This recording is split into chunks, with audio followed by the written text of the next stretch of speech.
I think you summed it all up perfectly with, you said, the learning English without learning English. That to me is the holy grail. That's Yeah. perfectly summarized. Yeah. Hi, Fides. Hello. How are you? I'm good, thank you. And well, welcome to the podcast, first of all. It's a Hmm. pleasure to have you here. Likewise, my pleasure as well. And yeah, just to get things started, why don't you tell us about your first experiences with languages? Like, what were the languages that you first got in contact with? Like, was it English in school, or how was it? And what was that experience like? Well, I'm from the Philippines. I was born there, so growing up, I spoke two languages, so English and Tagalog. And I'm also from Manila, so that's the language we speak, Tagalog. But again, with English, yeah, I've always been speaking in English back home. So learning it, I can't remember how I learned it. That's the thing. So, but in school, yeah, we have English and well, the official term for Tagalog is Filipino. When you learn it in school, they call it Filipino subject. So, yeah, so I speak both. And also, my family moved to Canada, and we lived in Ottawa, and Ottawa is the capital city of um, Canada. So, and there it's bilingual. A lot of Anglophones, but when you walk on the street, you see French language everywhere. So, and I've taken some courses back when I was in high school, French courses, and I'm also married to a French guy. So that's kind of my third or second language, if we can call it that way. French is the one. Yeah. So there you go. And now I live in France. So I live and breathe that language. That's the language I speak here. Nice. And English, since I teach English. Yeah. Oh, that's a nice background. But Yeah. I'm curious about the English part that you mentioned. So, do your parents use English at home, or? Yes, and my grandma as well. Yeah, my grandma and my parents. Yeah. Okay, but Spoke English to us. And on TV, I watched Sesame Street just like any American, when I was a kid. But is that common in the Philippines? Like parents speaking English to their kids, or? My parents, they did. Yeah, it's very common. Yeah, I would say in my generation at least. Okay, interesting. And yeah, I'm also curious about your first experience in Canada, because you said that you took French in high school. In high school, yeah. Before going there, but I'm curious, did that knowledge translate right away, or? No, it wasn't.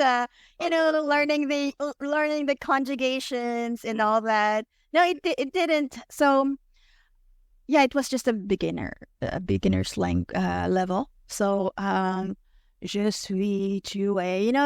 You recite the things, and you conjugate the les terminaisons and all that. So yeah, that's how I learned it. And then yeah. But I wanted to be good in French, and I continued studying it. So yeah. But yeah, now it's my second language or third. So, and was there anything specific that you did when you got to Ottawa that helped you with French? Because you said you took like a beginner's course in high school. And when you got there, you couldn't actually communicate in French, right? No, and that's the thing. My mother-in-law, she only spoke French. She didn't speak English at all. So I was forced to speak French. And when I came here, I also took some courses with And there's something different about the Quebec French. I mean, a little bit. I didn't notice it back then. But there are some differences, especially in the pronunciation. Right. Yeah. Quebecois, Yeah. Yeah, the Quebecois French, yeah. Right. And my teacher was a Quebecois. Yeah, it's mostly pronunciation, that's it, right? Because when it comes to the word, the word. It's French, right? It's the Yeah, same. yeah, that's right. Yeah. The way they Same pronounce. grammar rules. Yeah. Mhm. Mm-hmm. Cool. That's interesting. Mm-hmm. And so now you're a high school teacher, you said, or Me? Yeah, I'm a high school teacher. Yeah, I teach English literature, actually quite a few things, even history and geography, because I work in a bilingual school. Mhm. So the format is that kids learn French in the morning and English in the afternoon. Well, I teach high school and actually elementary. So for high school, they learn English in the morning, and then in the afternoon would be the French stuff. Okay. So basically, I can teach anything except for French and math, because here the Educación Nacional requires that they learn French and math Okay. in in French. Mhm. But I mean, we do have the subject matter experts. Like, let's say, for example, if physics and chemistry, I wouldn't teach that. I wouldn't dare, because Mhm. even though I can, I'm allowed. I wouldn't, because we Yeah. have people with background in physics and Right. and all that who could teach that more. Mm-hmm. Yeah. Exactly. Yeah, Some knowledge about the yeah, subject. yeah, yeah, yeah, yeah. But yeah, history, I'm okay, and English literature and all that. Mm-hmm. So, Mhm. and yeah, so I wanted to ask you about your classes because Uh-huh. we've talked before, and I know that uh, we can have a little discussion here, like no problem at all. But when it comes to, because you know that I believe in comprehensible input as the most Mhm. important thing in order to learn a language. And what I want to talk about is, or my question is comprehensible input enough to actually acquire language? Because I think it is. Mhm. I know you may have a bit of a different idea, but I want to hear your thoughts on the way the language works, on how you teach your students. Yeah.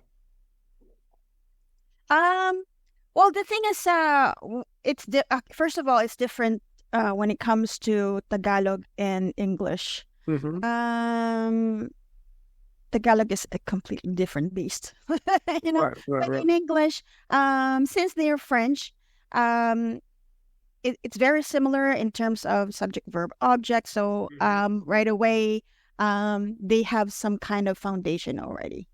And a lot of times, when I receive a student and they are a complete beginner, let's say they're in about grade 11, okay, and they know nothing at all, Mm-hmm. you know, it I find that it's natural for them to align the grammar, and they know their language, so why not, excuse me, use what they already know. So if they know that in English we have something called subject verb agreement, then I can, did I say English? Yeah. Then and they know that they have that in French, then they can use those notions when they are learning the language. Um and the thing is, the problem with when you're teaching a class, you need to be able to differentiate. So you have students who are already advanced, some are Right, right, beginners. So right, right. I do give them, and I do give them extra um, English, for example. And it's interesting because we call that program Extra English. And there happened to be a video online on YouTube called Extra. It's the kind of Yeah, a sitcom yeah, where yeah, yeah. it's a good comprehensible input. I give those to my students. Okay, so listen to this one, just watch it, and it's slow paced, right?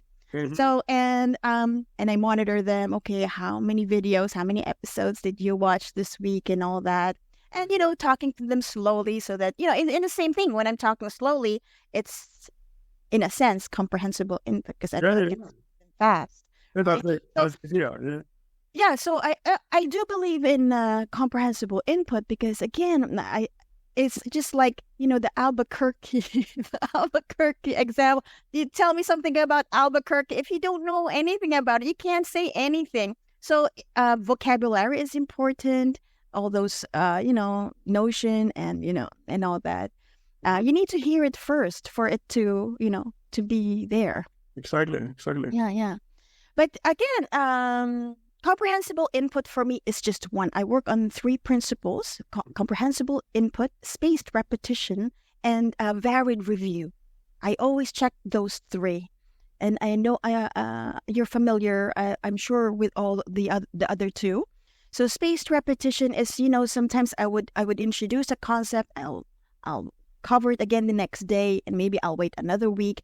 Maybe I'll build up on it, but essentially I'll bring up the same notion in 2 weeks. You know, so because that way it just solidifies it, and it serves as a confirmation. Oh yeah, I already know that. If you're a learner. Mm-hmm. And then the other thing is the varied review, which is just different type of content, right? So, for example, if today we're having a lesson, I'll teach the grammar points, and then and I'll give you a video as well to watch it, and maybe an article. You know what I mean? So that way, it's kind of like learning a recipe. You want to know how the other chef does it, and the other one. It just becomes. It makes you an expert. You know what I mean? It adds to your confidence, in a sense. Yeah. Right. Yeah, and just getting exposed to different types of content, different types of topics, it's also going to be more interesting, I guess. It's not all about the same thing. And yeah, go ahead. No, just a little question about the spaced repetition part. When you say that you talk about the topic like 2 weeks later, do you mean you use it yourself as you're speaking, or you're trying for them to use it? Both. For example, let's say complex sentences. Of course, we have to start with simple sentences. So in simple sentences, at that point, I wouldn't introduce the complex sentences if they don't have the, they haven't understood the whole thing completely. So I'll just bring up some notions, you do remember that this is what we do when we construct a simple sentence. And then, I just review, basically. It's kind of like a review when I say spaced repetition as well. Or sometimes it's the same same ideas. For example, when we're talking about literary devices, for example, foreshadowing. Okay, we will see foreshadowing again in this literature, and we've seen that in the previous one. So tell me something about foreshadowing in this one. So they're not just a spaced repetition, but they're actually applying what they've learned. So in a sense, it's a combination of spaced repetition and also varied review, because it's the same idea but using a different type of material. Yeah. Understand. Yeah, and also, of course, like you said, the dynamic of teaching in high school is different to teaching adults. For example, I will get to Tagalog in a moment, but because, like you said, you have different levels. It's not like, so I teach adults. I teach Spanish to adults. And when I have group classes, obviously they're little groups, not like yours in high school, I guess. And I want to put them into a group that all of them have similar levels, because it's easier for me and for them as well, right? Because you have to deal with that issue that you may have people who are advanced because they like language, they watch TV in English in their free time, or for whatever the reason, while others are just getting started, right? So that adds to the challenge. And then also within the Scottish formal education system, you also need what's the word? We have standardized. Standard, yeah. Exactly. Yeah. It's not that you can do absolutely everything you want to do with them. Yeah. Right? So that's a bit of a different scenario. So I'm curious about your Tagalog, because obviously I'll leave all the links below to your YouTube channel and everything, but you have a YouTube channel called Learn Tagalog with Fides. Yeah. And do you only create the videos, or do you teach Tagalog as well? I do. I have my own company, actually. It's called Tagalog International. So we receive students from different levels. Usually after intermediate, they're they're on their own, but mostly beginner students. Yeah, that's what we have. Mm-hmm. Yeah, and yeah, I teach beginners and up to, I would say, advanced. Yeah. And is that online or? It's online, yeah. Well, and the adults or Adults, children, and yeah. okay, so All ages, yeah. right. Mm-hmm. And is there anything you do differently, or because I guess you have more freedom to do whatever you want to do in terms of you don't have those standardized tests that you talked about. The basic idea is that I do, we do, and you do. Okay, so I will introduce a notion or a word, right? For example, pagkain, food, right? And then, okay, say pagkain. Like, let's say pagkain, right? That means food. And if I say pagkain ito, that means this is food. Ito means this. Okay?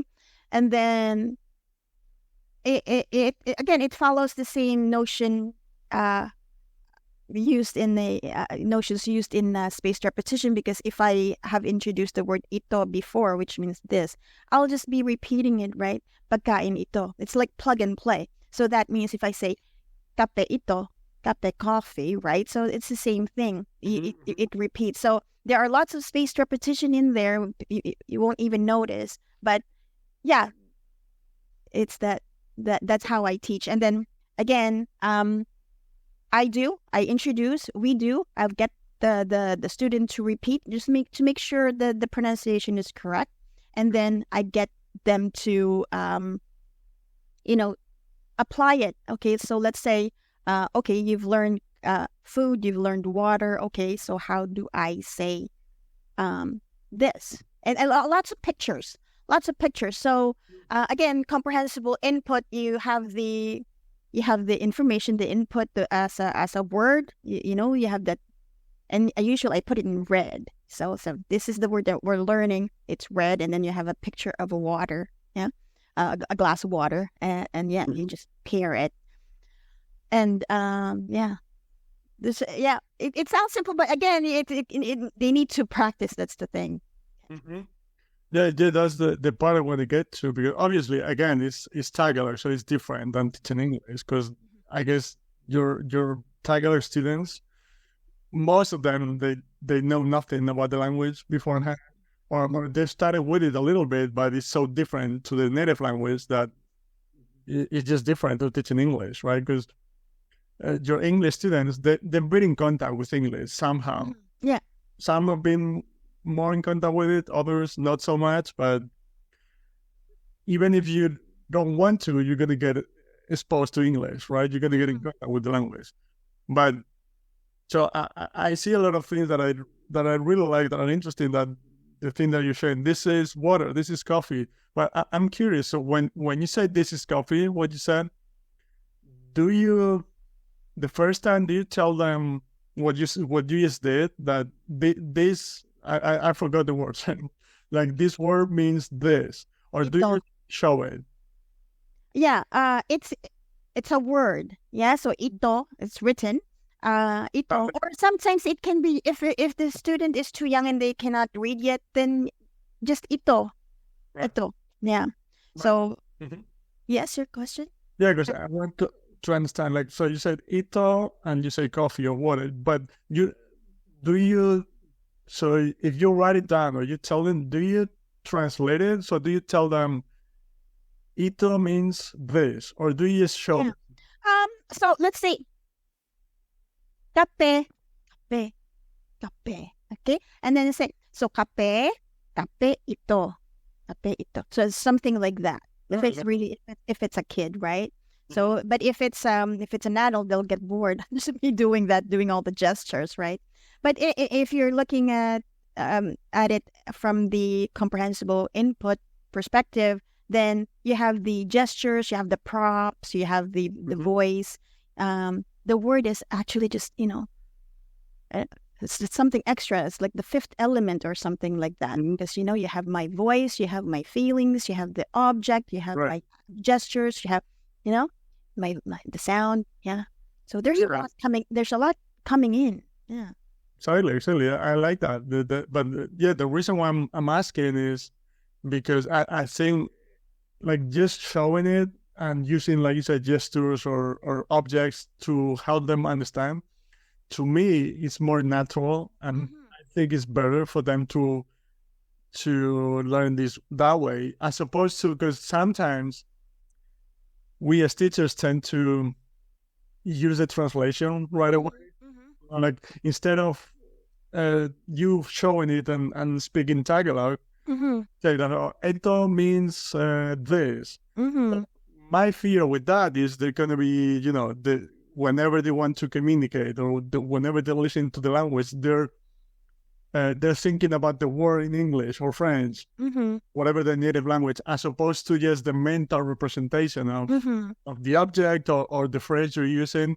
That's why I wanted to ask, because I really like that you're just using the language, that the target language, Tagalog in this case, and they understand what it means, because the object and your voice, like you said, everything. So I like that. Yeah, and it's funny because with kids, they won't translate it. So for example, if I say tubig means water. Tubig ito. This is water. So the way they register tubig is actually not water in English. They'll say tubig. Oh, then look, that sounds like too big, and they will laugh. That's what I thought. Tubig. And so then that's how they remember the word. Not even, oh, that means water in English. No, it's not even that way. So which is interesting, because they're not translating at that point. They're just using their mental kind of tricks to remember the words. Yeah. Yeah, but that's I always talk about that, like with or like simple example, like the idea is not to learn that too big it means water in time, but that too big, when you hear that word, you picture water in your right? So that's the idea, and I think now you'll remember too big because it's too big. But that's just like the kids. Yeah, that's exactly what I thought. Yeah. So like it's too big. Okay. Yeah. So that's the thing. Yeah. I'm curious about the part about having them repeat what you're saying. Is that because of pronunciation only, or do you hope that that's going to help them communicate earlier, or what's the? It serves as practice, and for me to know if there are mistakes in pronunciation or if they really just can utter the word. Yeah, it's just for knowledge check. Okay, so because later on, let's say they'll ask for water. They may not ask, oh, can I have water? They may not use the word water. So if you are a parent and you're trying to get your children to say water, rather than saying, oh, say water, it can get very stressful. So you can just say, oh, you want water? Oh, gusto mo ng tubig. Yes. And sometimes it's nice if they would repeat it, but there's no need to force. It's nice. Naturally, they might actually say it, because that's how it happens in school where I work. It will become natural for them when you say something, they'll actually repeat it. Somehow they start to learn that that's the protocol. That if I say something, they will repeat. I don't need to tell them, say this. You know what I mean? So, and that's the thing. And they'll just repeat it. If they feel like you're repeating, they can repeat it. If not, then that's fine. What I need them to learn is that, okay, we say too big for water. Right. Yeah. I'm asking because, I find that interesting that it can help with pronunciation. But my fear sometimes is, like, if we want our students to repeat what we're saying, if we want them to just use the words and take their pronunciation and so on, that's fine. But sometimes my fear is that we want them to be able to communicate as soon as possible, we're kind of forcing the issue a little bit and forcing them to speak when they're not ready for it yet. And that's going to lead to frustration, right? Yeah. It's different to just repeat what you're saying, or like even like just a single word, than to force them to try to communicate and build something which they're clearly not ready for because they're beginners, right? That's my fear sometimes. So that's why I tend to, I don't worry about their output. Like if your goal is, like you said, just for them to use the words and so they can get used to the pronunciation, things like that, I'm perfectly fine with that. But sometimes I've seen teachers that in a way they hope that that's going to help them sort of accelerate the process, if that makes sense, of communicating, when it just takes a long time, right, to be able to communicate in a foreign language. Yeah, the problem with kids is that they will always use the easiest way. So if you actually do not get them to practice, they might just not do it. Right. But what I can tell you is that they learn the protocol right away, and they know that when they're at school, the context is different. And I'm sure the parents, they tell them as well, okay, you're at school now, you speak English here, because at home they speak French. So it's kind of like you're putting them in a different environment, because the way the strategy is at school is that they are supposed to learn, let's say, history just the way we would teach history in Canada, for example. There should not be any difference. So that's the idea. That's kind of like the product of that school. So they know that from just by going there, okay, it's a different environment, so here I'm expected to speak in English. Now, but I understand what you're saying, that it might cause some frustration, and I am aware of that. So I make sure that we stay in the conversation, So for example, and the funny part is there are some things that we just don't learn the way we should. I don't know if maybe I can explain with an example. So for example, colors, right? So for example, if I say, I don't know, oh, this is blue. Like, see, for example, blue. What is blue? Blue, blue. Kids don't actually learn. How did you learn your colors? That's not how we learn our colors, for example. So why would I force them to learn colors that way? It would just frustrate them. So but let's just say, okay, it's time to go home. Oh, where's your jacket? Okay. Oh, the blue jacket. Oh, here's your jacket. Oh, it's a nice jacket. It's blue. Naturally like that. Not like you'd force them. Okay, what color is this? This and this and this. That's just kind of like a dictator. No, I'm aware of the things that you're saying. That sometimes it's just not the way we learn things. And how important is it? How important is it that I can name all the colors? Frankly, it's not important, right? So, it's more important to say, "Oh, this is your jacket. Oh, okay, here you go." It's not. It's good to add a little bit of description. Okay, blue. But then, other than that, there's really no use to memorizing all the colors, right? Exactly. Yeah, it's natural. It's meaning based. That's the main thing for me. Like it's meaning based, because you're talking to him or to her about their jacket because they're going home, and so it's not. Yeah, I love that. It's not like, what color is this? It just sounds so artificial to me. But I really like that. Yeah. And also, again, back to what we said before, like with the kids in your school, they have tests at the end of the year, or they have parents' expectations for them to be able to communicate, I guess. So you have to deal with different issues, probably. I hit adults, and they come to me because they want to. So when you have tests, they have their expectations, but I have more freedom when it comes to not being so pressed for them to start communicating early when they might not be ready for it, like we said, because that might lead to frustration. That might lead because, again, one of my biggest fears as a teacher or as a language student myself is that if you try to communicate too early, like not just single words like you said, which is perfectly fine, or can I go to the toilet, things like that, right? That's fine. But if we try to communicate too early, I see that a lot of people get frustrated because they're not ready for it yet, right? And whenever they want to say something, they need to think about it for a while.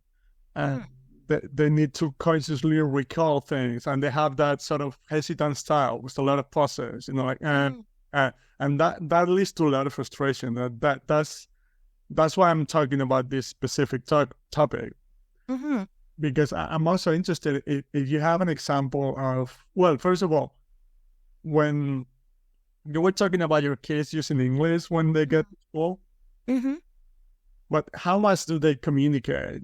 Or is it just little things like, teacher, can I go to the toilet? Or teacher? Yeah. So it's really the basic because, I want this. Can I have? Okay. Yeah.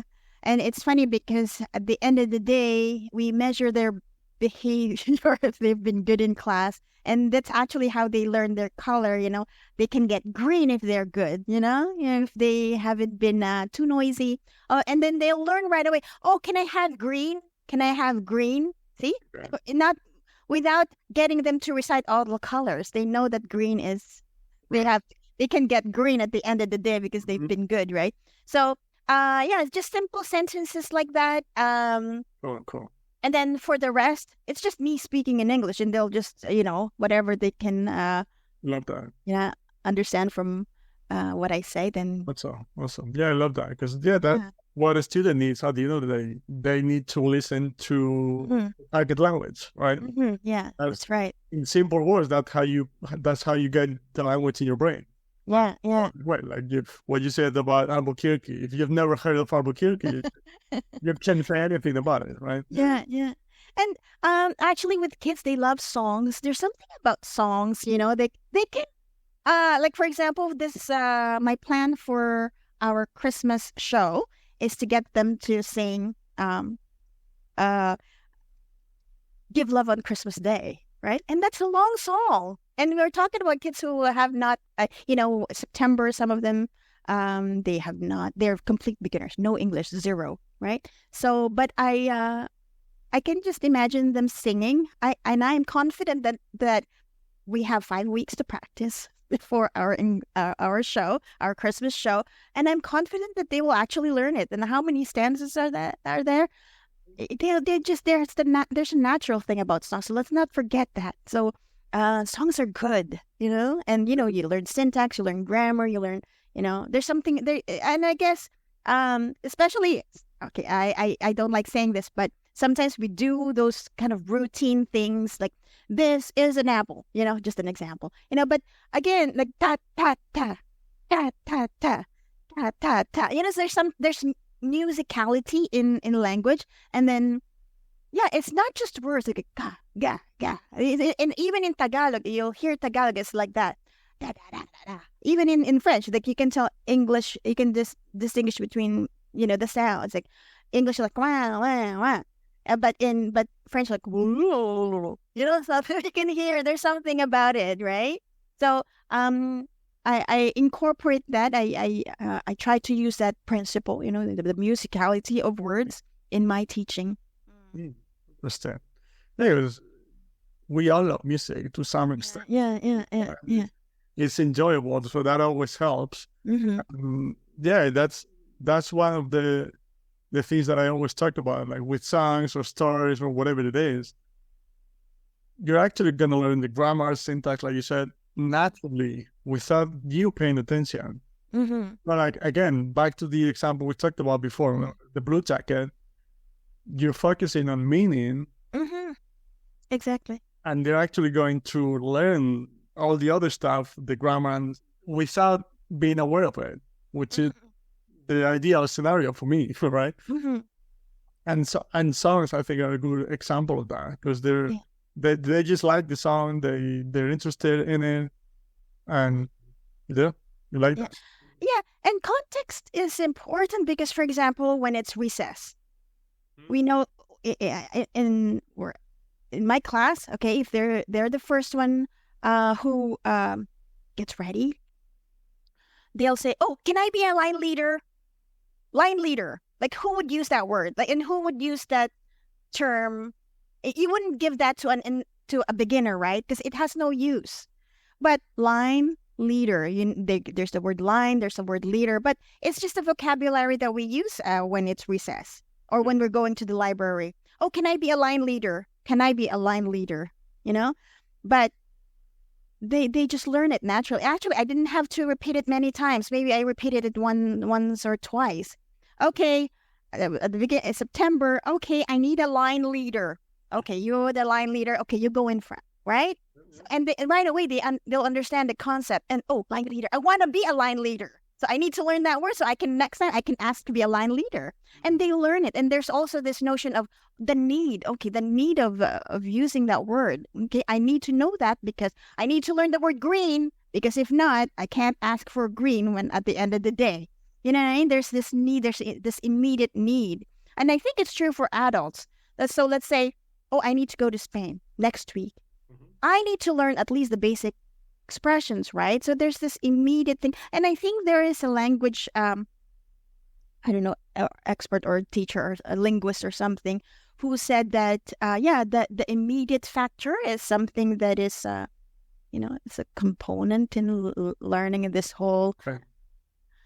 Yeah, it makes sense. But I was just thinking that it can be a little tricky in the example of adults because, like you said, obviously I totally agree that context is everything. Like it's just gonna help you understand way more than you would if you were to just to learn isolated words. Back to the colors examples that you mentioned, as opposed to yellow, green, black.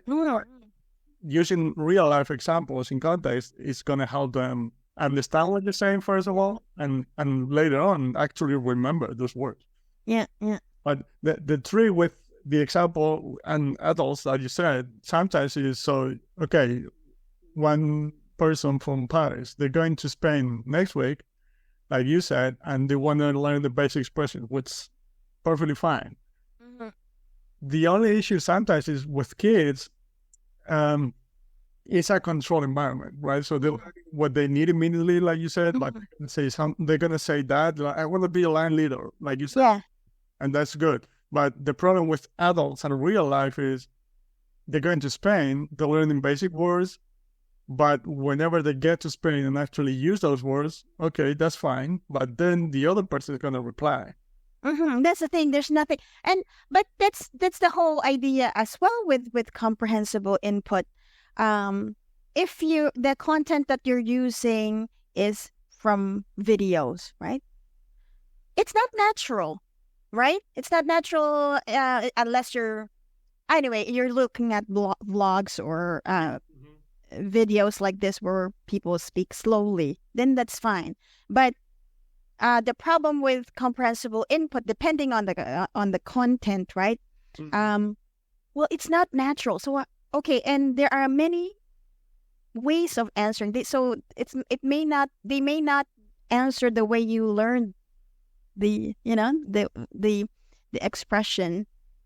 Like for example, how are you? ¿Cómo está? And then ¿qué tal? But then ¿qué tal? What is that? What the heck? I never learned that. I haven't learned that again. Right. So that's the thing. There are many different ways to express something, and we lose confidence when it's not exactly the way we learn something, and that's why we sometimes memorize, right? So because I'm confident that tubig ito means this is water. That's how I learned it, and that's how I'm gonna use it. There's nothing wrong with that because it adds confidence. You can say things the way you learned it, and you know that it will be right. You've confirmed it with someone, and that's fine. If you're able to retain that information, that expression, then that's great. I think there's something about that, like memorization and repetition. So that's the thing. That's the problem. That's the problem with going to Spain and using the word, because you might just be out of confidence. Okay, I'm confident that this is right, but then the other person responds differently. So that's the problem, right? Right. No, yeah, exactly. But what I mean is that, like, if you're going to Spain and you want to learn basic expressions because you want to be nice to people, so I'm perfectly fine with that. Santa, the problem is, let's say you want to learn how to order in a restaurant, just example, right? So you learn a few expressions that you're going to use, but then the waiter comes back with another question, and then you freak out, right? To me, it's like memorizing in that way is just like a short-term thing. Yeah. I mean, like, okay, it may help you for a week in specific situations, and like I said, if you want to be nice to people and show them that you want to use Spanish as much as possible, I'm perfectly fine with that. But when it comes to actually learning the language, I don't know if that's going to help in the long term. Yeah. Well, we just have to be realistic too. We cannot expect, you need to expect that you will not be able to answer. But for me, this is the beauty with having a tutor, for example. And that's why, because you can go back to your tutor and ask, oh, I heard this word, she used it this way. Can you explain why? Because, and the thing is, that's fine. Sometimes we want to understand things, so maybe the teacher would explain the grammar behind it and all that, and it adds to the confidence. So even if, let's say, okay, it's grammar based, I think there's something about it, because again, when we say I want to eat, we know that to eat, that's an infinitive, and we know that it'll always be that way, right? So those are sentence frames that we want to just master, and because it's plug and play, you just add whatever you need to add there. So, but then let's just say, oh, I heard something different. Why was that? Then you can go to your teacher and ask. You know what I mean? Right. I don't know where I'm going with this, but what I'm saying is that, just the expectation. We also have to be realistic. That but it'll get me to practice. What I learned. And we can always ask questions, right? So, for example, oh, I forgot. I know I learned the word to sit. Okay, and then you go, oh, I forgot. And then you ask the waiter, how do you say to sit? Upo. Upo is in that's Tagalog, right?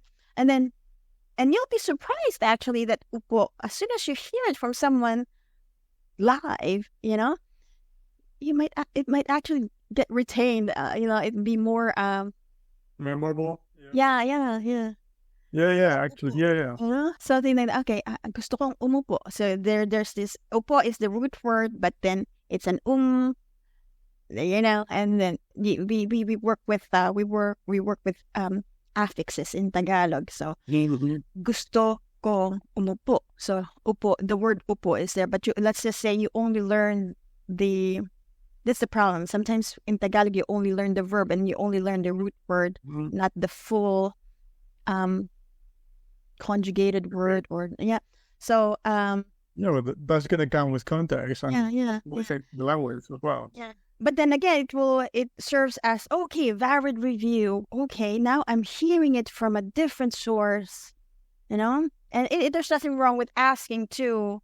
Yeah, of course. Yeah, it's part of. I think we should just consider that as part of learning as well. When we're going to a restaurant, okay, sure, I won't understand anything, but I'll hear words and then I'll hear expression, and I'll just maybe ask my tutor next time about it. Yeah, true. Yeah, like that about the realistic expectation. And that happens a lot. I don't know about you, but your students, they'll come to you. Oh, yeah, I heard this. Okay, teacher.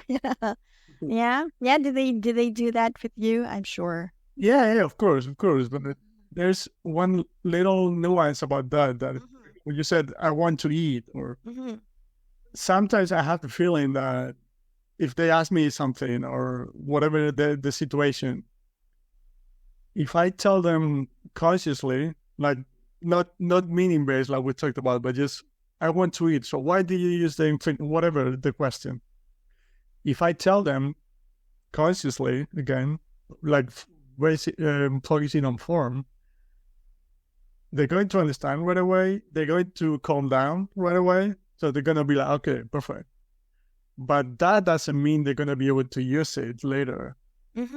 Like that's one of the things that I think what they need in order to be able to use "I want to eat" this example, right? It's not for you to tell them like you use this in this situation, but for you to actually use it as many times as possible in the context of, a story, a conversation, or a class situation like you were talking about. Because I have the feeling like sometimes explaining things consciously, like grammar, things like that, in a way is the easy way out because, they calm down because, oh, now I understand.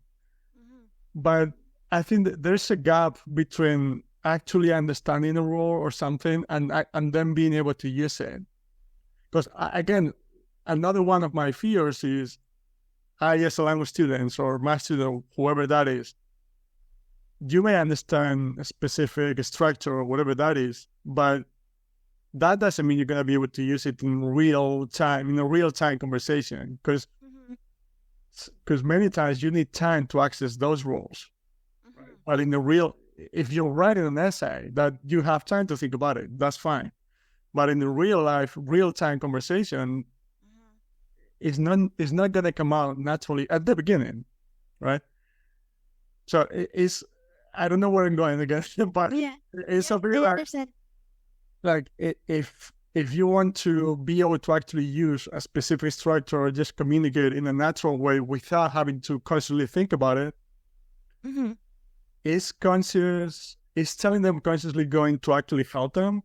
Or the thing that's actually helping them is you using it as much as possible within the context of, again, conversations. You know what I mean? Like, so you use "I want to eat" because it's an imperative. No, it's just you as the teacher, or if you're a language student learning the language on your own, you're gonna hear it in videos, resources, books, and whatever it is. So is that part in which you're actually hearing that structure, but you're not paying conscious attention to the specific structure, if that makes sense. Yeah, I think it's just I think you can use it just as a compliment as well. And then that way later on they wouldn't have to ask that question. Oh, okay, yeah, that question has been answered. Because sometimes it's just not satisfying. There's just something.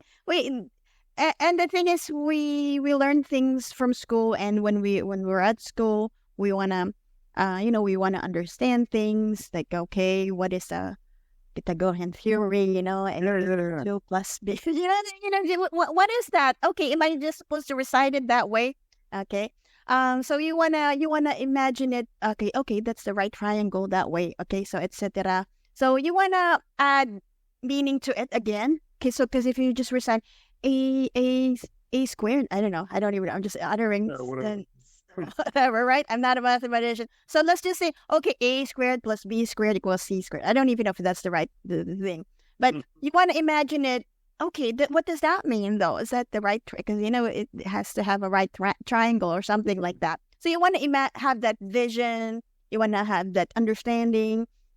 And I think it's the same with language. Okay, so you have the sentence frame. Okay.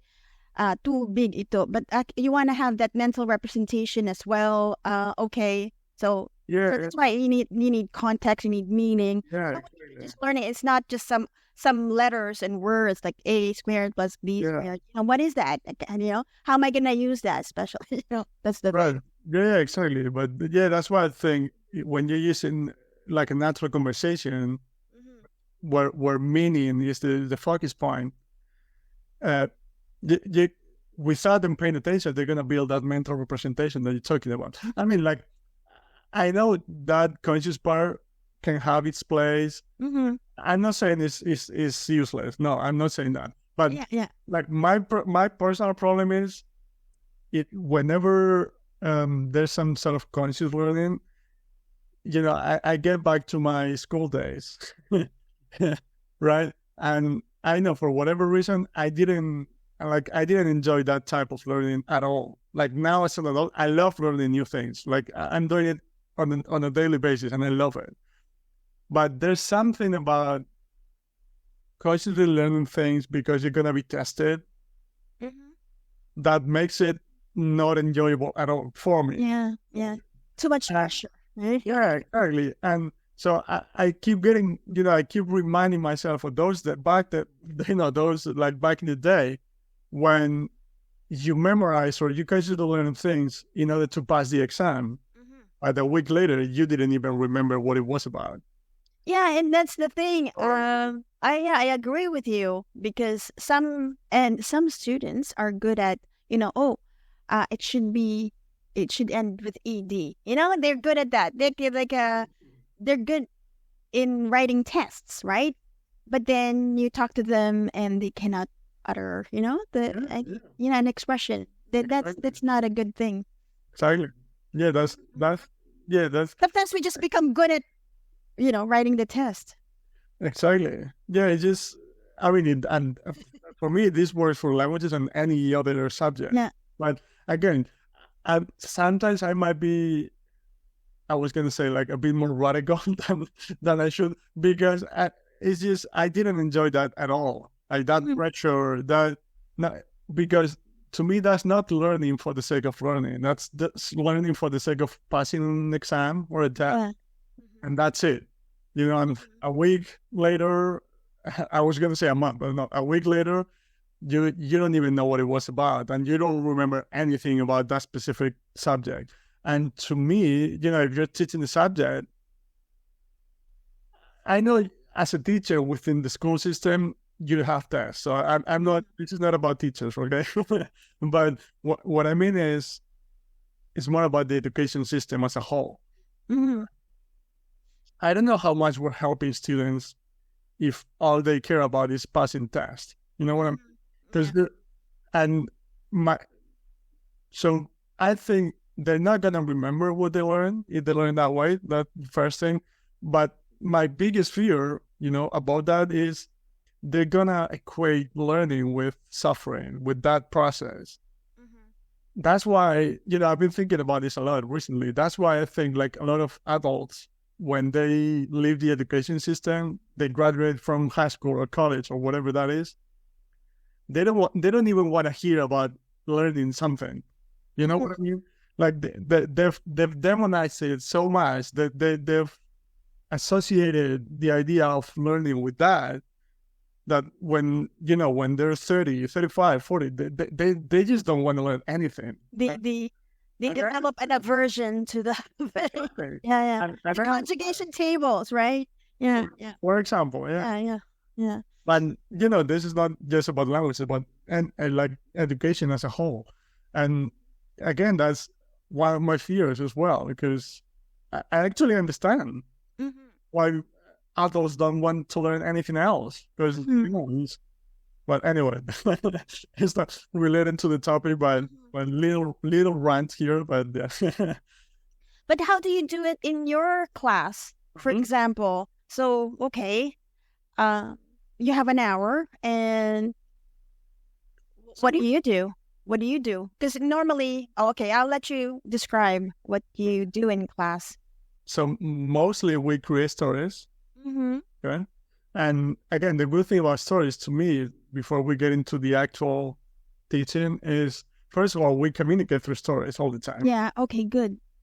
And within stories, you can actually include anything you want. Like you can describe things, but you can include dialogues between characters, right? So you can include any type of life situation. And if for whatever reason your students are more interested in a specific type of language, or going to the restaurant, like you said, you can actually have a character in the story go to the restaurant and talk with the waiter. But this way, we're creating a story. And again, they're going to learn the expression, they're going to acquire the language without being aware of it, if that makes sense. So I don't know, back to the example that you talked about the blue jacket, right? So we're creating a story. Okay, so the main character is, and it can get silly even, whatever you mean. Like it's an elephant with a blue jacket, for example, right? And after the class, I would actually go to an AI tool and take and get a picture of an elephant on the blue jacket. So it's become more memorable, right? Okay. But okay, so and his name is John, and he's got a girlfriend, and his girlfriend is a crocodile. I'm making it up on the fly. Yeah, yeah, yeah. What I mean is, by creating stories, there's so much context in it, right? And also, you learn about your students, like what they like. So I try to tailor the stories for what they like, right? So if they're interested in politics, for example, I don't think your kids are interested in politics, but just an example. If they're interested in politics, so maybe the one of the characters is a politician, right? Mm. And he or she needs to negotiate with another country because there's an issue over oil, whatever, right?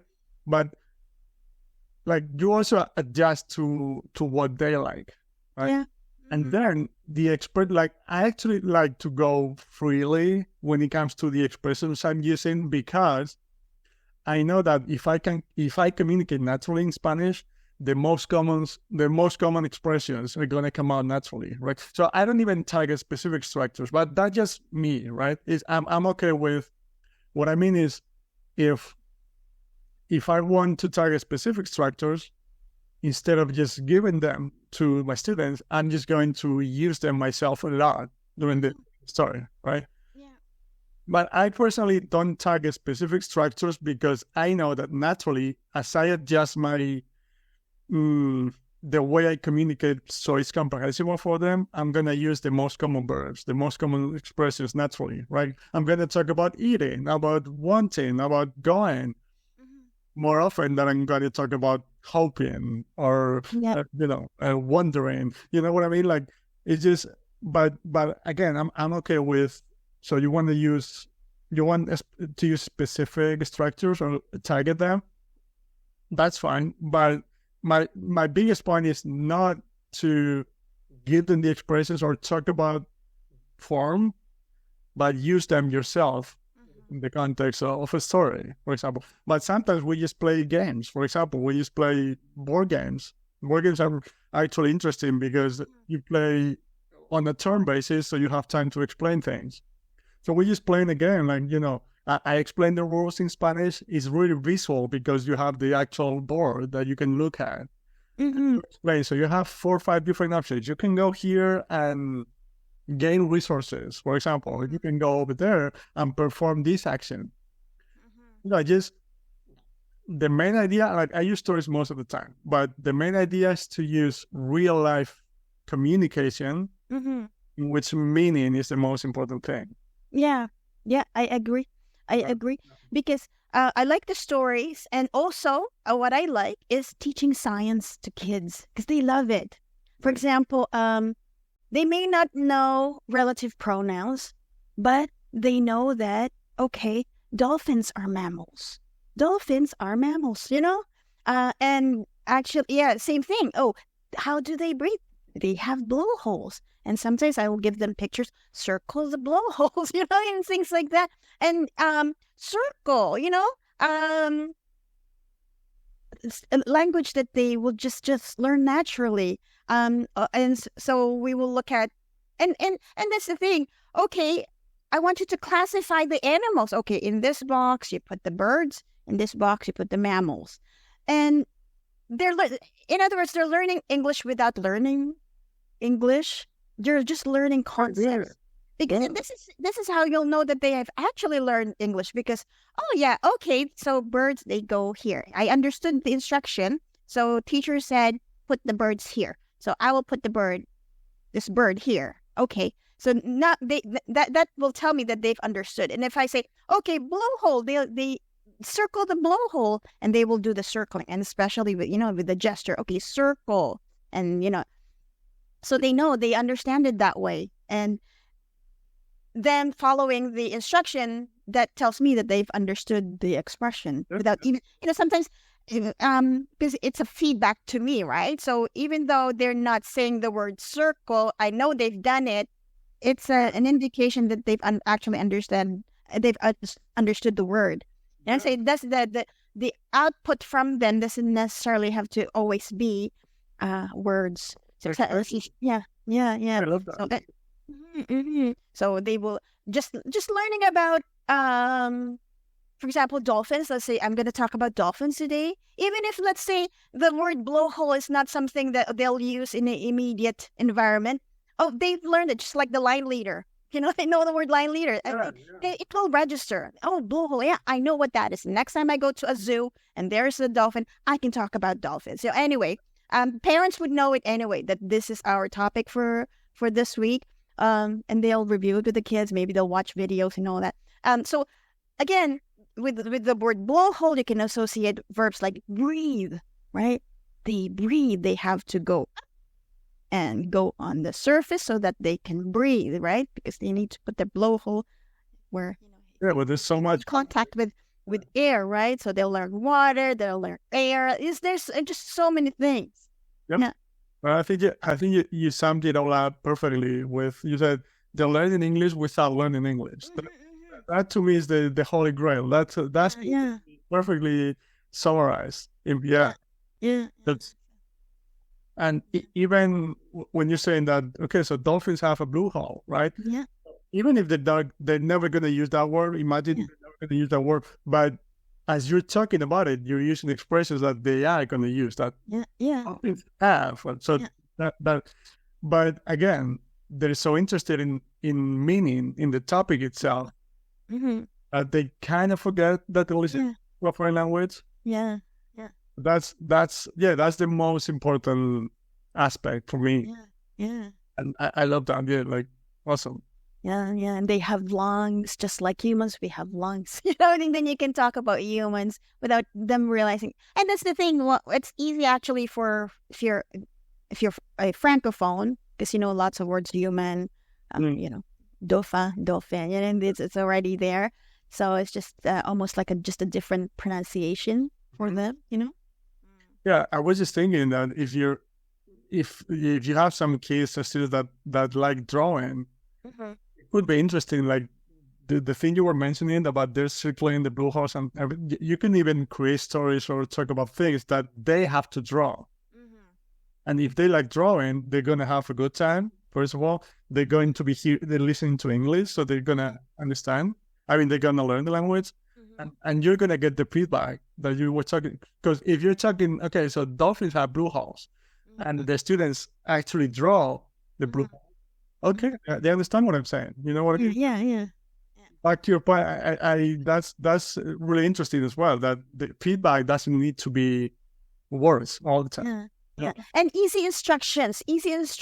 Like how would, for them to understand, oh, okay, this is a blowhole. Circle the blowhole. It's really very easy, for them. Okay, and it's comprehensible input because like subject, verb, object, instruction.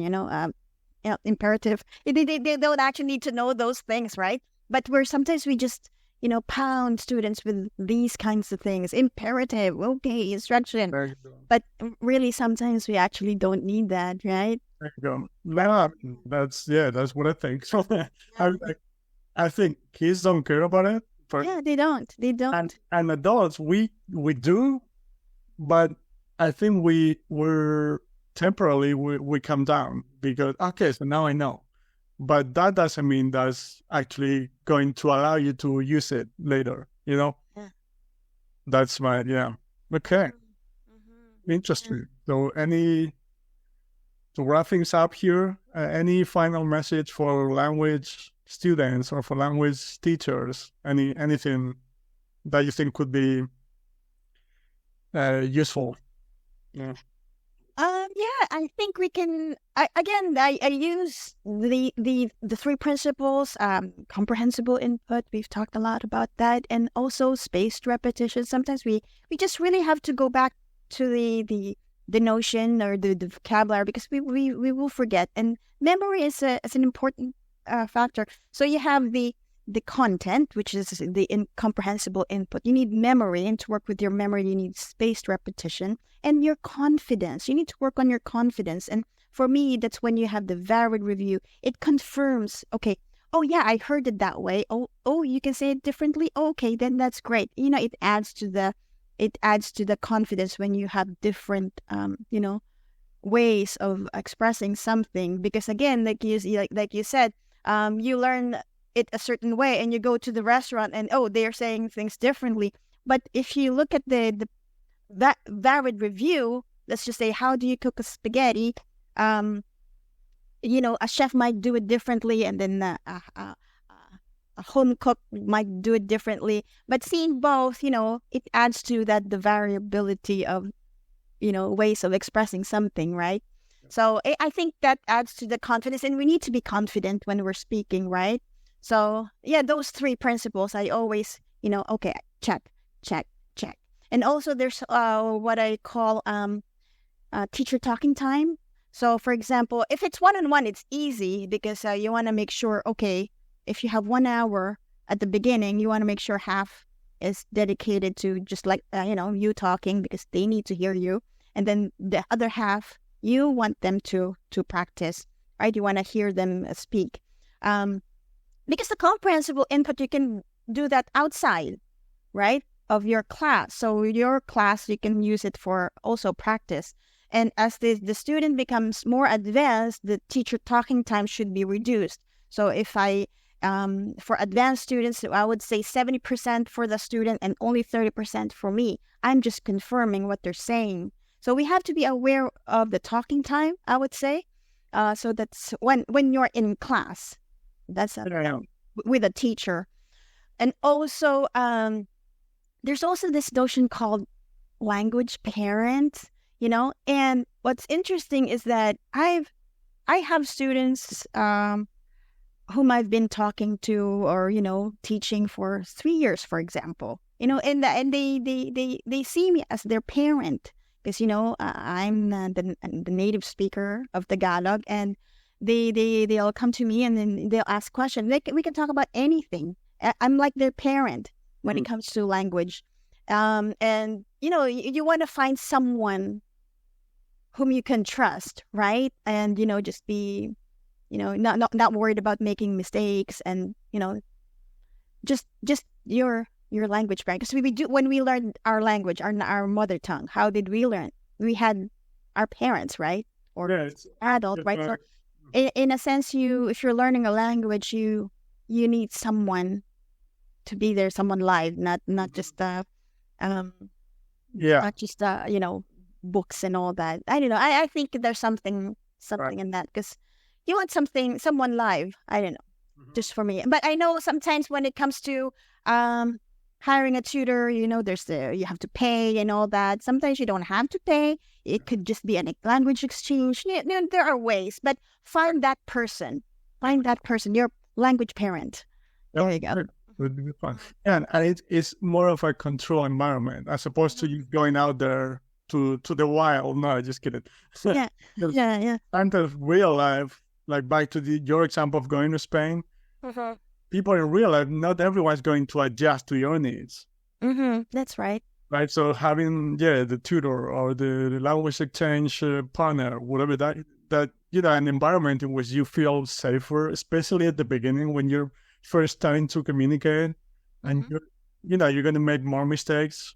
It's fine, obviously, but in real life scenarios, sometimes it can get more stressful because people don't have that much patience. They're just strangers on the street, so they don't want to spend the necessary time to adjust the way they communicate so it's more comprehensible, or to listen to you patiently, things like that.